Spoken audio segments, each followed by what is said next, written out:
والوجه الأول أقرب إلى التحقيق وأوفق للطائف التنزيل وأسلم من لزوم النقل ووقوع الاشتراك في الأعلام من وازع واحد.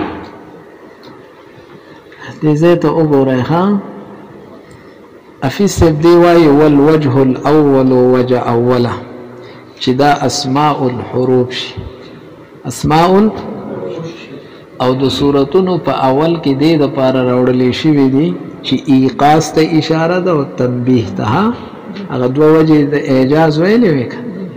یو اعجاز ذاتی قرآن کریم خود ذاتن سره معجز ده، او یو په اعتبار د مبلغ او متکلم سره چې نبی کریم صلی الله علیه وسلم ده. دا وجه اوله ده اقرب الى التحقیق. افیس دا تحقیق ده څه ده؟ نږدې ده. تاسو پوه شولئ په خبره باندې؟ ها ولې؟ ځکه دا یقیني خبره نه ده چې دا اسماء الحروف دي، د دې حروفو نومونه دي. دا محققه ده که نه ده؟ یعنی دا ښه ثابته خبره ده. او د الف دک معنا حقیقي ده.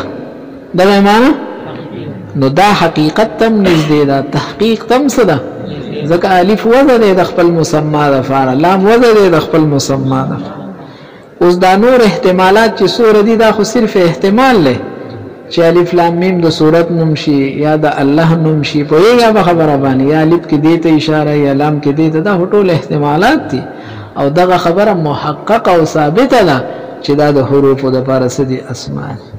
نو وجه اوله اقرب شوله څه تحقیق. پوهېږئ؟ خو دلته به یو یاد ساتئ چې دا اقربو هغه اسم تفضیلي والا معنا به نه کوئ. ها څه مطلب؟ دا ډېره حقیقت ته نږدې ده، دا بله ورته لږه نږدې ده. نه بله له سره حقیقت جوړېږي نه. پوهېږئ په خبره؟ واوفق للطائف التنزيل، او د تنزیل نه مراد قرآن کریم دی. ښه خو تعبیر یې ترېنه په مصدر سره وکړلو، یعنی کم قرآن کریم چې منزل او د هغې چې کم لطائف دي د هغه لطائفو سره دغه وجه ډېره موافقه ده. ها پوهېږئ؟ د قرآن کریم لوی صفت معجز صفت دی که نه؟ پوهېږئ په خبره باندې؟ لوی صفت یې څه دی؟ معجز دی. او په دې اعجاز سره قرآن کریم چې کوم دی نه امتیازي کتاب ګرځېدلی دی. نو په وجه اوله کې ټول اعجاز راغی که نه؟ چې دا اسماء الحروف شو، نو څه ته اشاره شوله؟ ایقاظ او تنبیه ته اشاره راغله که نه؟ نو د تنزیل د لطایفو سره قرآن کریم چې څومره لطایف دي چې هغې ته ګوري، نو د هر یو نه معلومیږي د قرآن کریم اعجاز. نو دغه وجه څه ته نږدې ده؟ واوفق دا ډېره موافقه ده للطائف التنزیل، د تنزیل د څه سره؟ د لطایفو سره. د تنزیل لطایف هم دغه دي چې د هر ځای نه اعجاز ثابت شي. ها نو دې نه به څه ثابت شي؟ اعجاز. نه اعجاز به کله راځي؟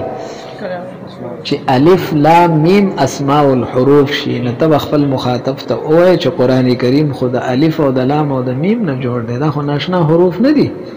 کومونه چې تاسو خپل کلام مرکب کوئ نو ولې نه شئ مقابله کولی؟ اوس پې پوه شول. واسلم من لزوم النقل ووقوع الاشتراك في الاعلام من وازع واحد. او دا وجه چې ده نه دا اسلمه ده. څه ده؟ اسلمه ده. د چا نه اسلمه ده؟ دا من لزوم النقل نه ده، دا من د اسلمو سره نه ده. د اسلمو د پاره بل من راو باسي. واسلموا من الوجوه الاخر، دا وجه اسلمه د نورو وجهنا. پوهېږئ په خبره باندې؟ اولی من لزوم النقل، من ځکه په نورو وجو کې څه راځي؟ لزوم د نقل راځي، او یا اشتراک راځي. یا څه راځي؟ ستاسو محشي لیکلي کلمه من ها هنا للتعلیل، دا من لزوم النقل کې دا من چې دی نو دا ګوره صله د اسلمو دپاره نه ده. بیا خو به مطلب دا شي چې په اول کې نقل دی، خو لږ نقل دی، په دې نورو کې ډېر نقل دی. نه داسې نه ده. ښه د مینې تبذیلیه به مقدر شي، نو معنا به داسې شي چې هذا الوجه اسلم من الوجه الاخر. دا وجه د دې بلې وجه نه څه ده؟ اسلم ده ولي لاجل لزوم النقل في الثاني ذکر په دې دویمه کې سره دی پسې څنګه نقل راځي دغه ما ته وګوره الف لام میم دا اسماء الحروف دي د دې وضع د حروف لپاره شوی ده خو بیا موږ نقل کړی دی او د صورت موږ ګرځولې دي نو نقل راوي ګرانه اولا خو الف او لام میم د صورت نوم نه ده بلکې د خپل مثنیات نمونه دي خو بیا به موږ څه کړی دی نقل کړی دی نو الف لام میم منقول او دغه ډومبه حروف والا معنا منقول عنه او دا صورت والا دا منقول الیه نو نقل راغی کرا نو دې کې څه نشته نقل دویم د وجه د وقوع د اشتراک اپیسه په دې نورو کې اشتراک شته او دې کې څه نشته بس الف د چا د فاره وځي د یو خپل مسما د فاره لام د خپل مسما د فاره میم او چې ته الف لام میم د صورت نوم کې نه الف لام میم خو بقره کې راغلی دی آل عمران کې راغلی عنکبوت کې راغلی روم کې راغلی لقمان کې راغلی سجده کې نو دا یو لفظ به او د ډیرو سيزونو د پاره نومونه شو کنه نه اشتراک دغه توای کنه اوس یو الف لام میم نه هم بقره له یو شو امت آل عمران له دو شو امت عنکبوت اخلي درې شو دسی په ټول اخلي کنه نو دیتا لفظ مشترک اشتراک راوي کرانه او اشتراک پس کې راغی فل اعلام په نمونه کې او اشتراک په عالم کې افیس دا سره اولی دا ابهام راولی او تعین ختمیها لکه پتا سو کې دریو کسانو زید نوم نه انجزام زید نو تاسو هم شکیان کېږي چې کم یو یادي غیب هم شکیان کېږي چې کم یو یادي او چې نه د یو کس نوم نه بیا به دا مسله نه عبارت ته ګوره وقوع الاشتراک دا اصله مده د وقوع په اعلام پس کې په اعلامو کې او په اعلامو کې اشتراک راځي من واضع واحد د یو ایک د مختلف واضعین نراش بیا هم څه خبره نه ده لکه مثلا د خپل پلار زید نوم کیږي او د خپل پلار زید نوم کیږي غل خپل نبی اساس مثلا نه واضع څه شلو مختلف شلو د غزان نه د غزان نه او دلته واضع بیا څه شلو یو شلو کنه نو تا توای فانه يعود بالنقض دا واپس کیږي پس سره په نقص سره نقص د سره ولی علامه د اغه نقد راولي هو مقصود بالعالميه چې کوم شی د عالمیت نه سده د عالمیت نه مقصود تعین او عدم التباس ده او دلته خبره ما تشوله تعین او عدم التباس ختم شو التباس راغی او الف لام میم پته نه لګیږي چې ته کوم الف لام میم یاد بقره یاد عنکبوت یاد کوم ولکه نه پوهیږي دې ته پوری پوښول وقیل ویلی شوی دی چې انها اسماء القرآن دا د قران کریم نمونه دي ها الف لام میم د قران نوم دی ولذلك او دلیل دا بیانی د دې وجنه چې دا د قران کریم نمونه دي نو اخبر عنها بالکتاب د دې خبر په کتاب سره ورکړل شوی دی په قران شریف سره ورکړل شوی دی قران سره ورکړل شوی دی څه په کتاب سره ها الف لام میم ذالک الكتاب الف لام میم مبتدا مخبر عنه او ذالک الكتاب څه یا الف لام میم صاد کتاب الف لام میم الف لام میم صاد کتاب دے داسی کتاب دے انزل الیک تاسو پوه شولې یا الف لام را کتاب احکمت آیاته کنا او کله کله ترنا خبر پس سره په قران سره ورکړل شوی دی الف لام میم را تلک آیات الكتاب وقران او تواسین تلک آیات القران نو څه مطلب قران کریم او کتاب د دې د پاره مخبر واقع شوی دی مخبر به او دا ولا څه واقع شي مخبر نو ما ته ګوره چې مخبر عنه او مخبر به شو نو حمل راغی کنه حمل او حمل تقاضا د سکی د اتحاد کی کنه کی تو زید قائم نو زید او قائم د متحد کړ کنه خارج کی چې کم زید دی هغه قائم دی چې کم قائم دی هغه څه دی نو الف لام میم او قران دا یو شو اس کنه تاسو په نه شولې ها دې پورې پوه شولې وقيل او چا ویلي چې انها اسماء الله تعالی دا د الله تعالی نمونه دي ها نبی اب دورا کوي چې یو مضاف په کې راو باسه الف لام میم ذالک الکتاب یعنی الف لام میم منزل ذالک الکتاب ځکه الف لام میم نه مراد خو څوک شو الله تعالی شو نو الف لام میم نازلون کې د دې کتاب دی ځکه الف لام میم هو اسم الله وګرځي په بشوله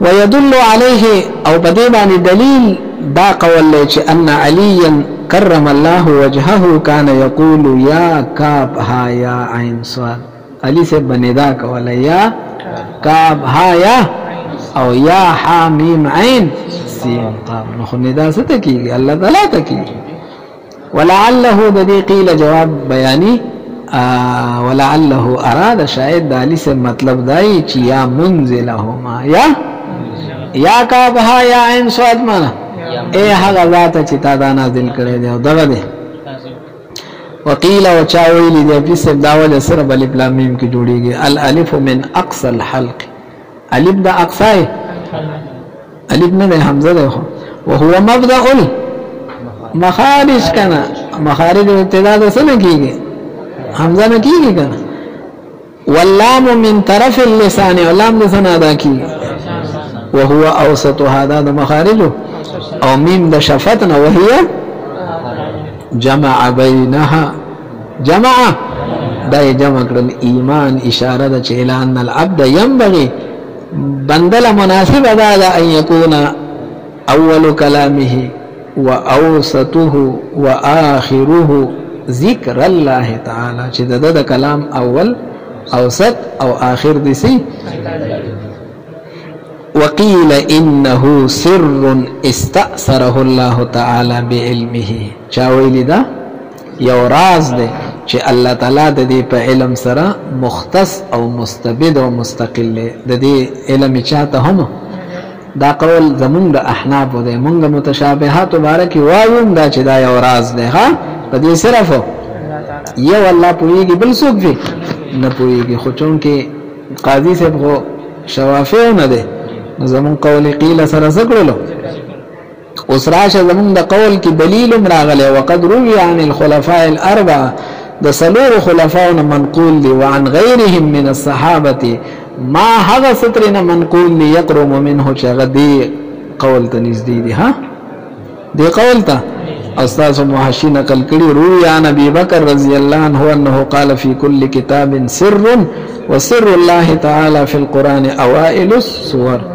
عمر فاروق عثمان عبد الله بن مسعود رضي الله عنهم منقول لغيوا الحروف مقطعه من المكتوم اے دار سندي دا هغه مکتوم ندي الذي لا يفسر چې دا کم تفسیر نکیږي ها بس یو الله تعالی ته علی سے بھی په هر کتاب کې صفوه و صفوه هذا الكتاب حروف الهجاء نه پوهیږي ورپسې لیکي چې کله دا قول مخالف د امام شافعي صاحب د مذهب اغه خو متشابهات او تعویل باندې پوهیږي علما امون خو الا الله باندې وقف لازم کو وما يعلم تاويله تلوي کې موي دی وکنه نا اوله وصرفه عن ظاهره هغه کې تعویل کې ها زمون ته دلیل کې څه کې وی ولعلهم ارادوا شاید د صحابه اراده دای چې انها اسرار بین الله تعالی ورسوله دا د الله او د الله د رسول منځ کې څه دی راز دی نه هغه بل څه به پوه شو کنه